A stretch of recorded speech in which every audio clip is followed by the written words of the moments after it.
one of the best things that make us happy is when we do things for others. If that voice is inside of me, you'll see it in my body language. Having smart people around you can give you a lot of reality check. I've also never seen an Excel spreadsheet that tells the truth. My mantra is finite heartbeats, infinite possibilities. It is so hard to be humble, and yet the only way to learn is to be humble.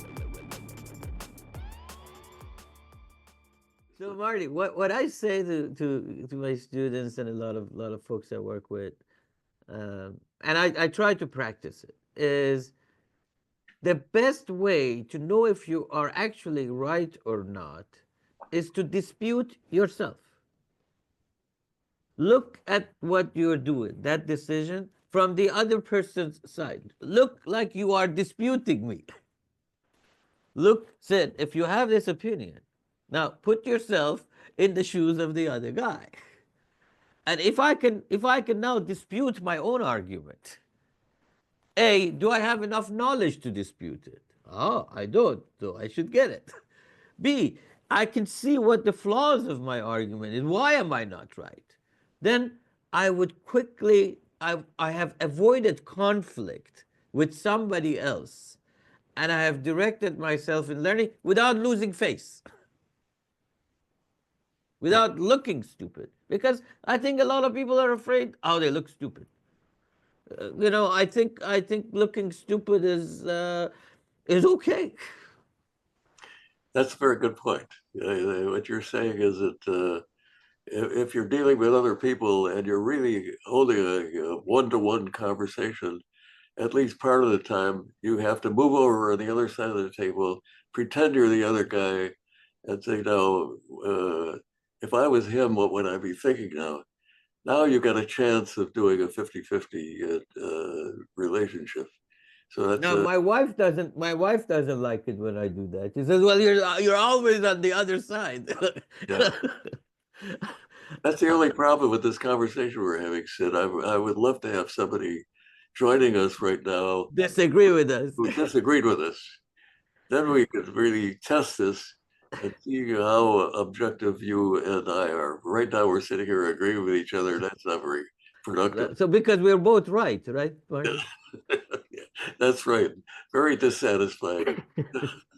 So you mentioned something about I think you put it this way, that the role of humanity is progress. We all want to be better at our core. We want more. Now, you could define more however you want.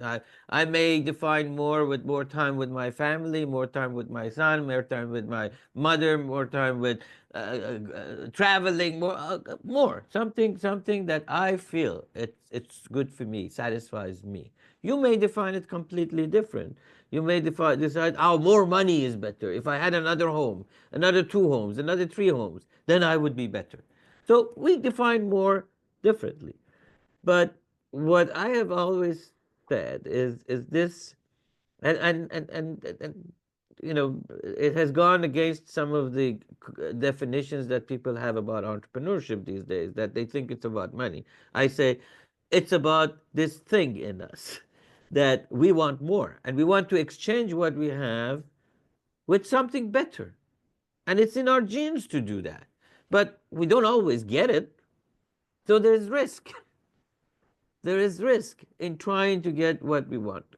Now, if we believe that we all have this genetic capability, this talent, the question is, how come a lot of us forget that we are born, our mission is to want more, to build more, and we choose not to. We choose to stay in our confined, call it comfort zone. I call it death zone. In our comfort zone, and we don't want to. We oppress that gene in us. Why do you think that is?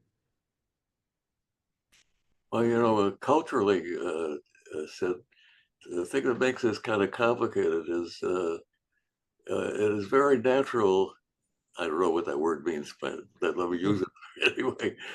For people who want to win, Isn't that our culture teaches us to be ahead of everybody, to get a higher grade, to run faster, to get more baskets in a basketball game. So winning is a very important thing in our society.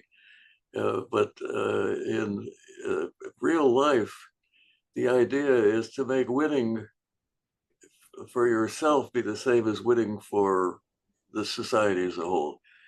That sounds like a ridiculous comment when I say it, but isn't that wonderful if you could imagine a world that way, where everybody does what's right for themselves, and it turns out that that's what's right for everybody. That does not mean, however, that you can't disagree with other people. And the problem with our philosophical discussions where we end up agreeing with each other, Sid, is there are times when people just have differences that are irreconcilable. And at that time, you have to accept the fact that not everybody has the same thinking processes. We don't all look the same.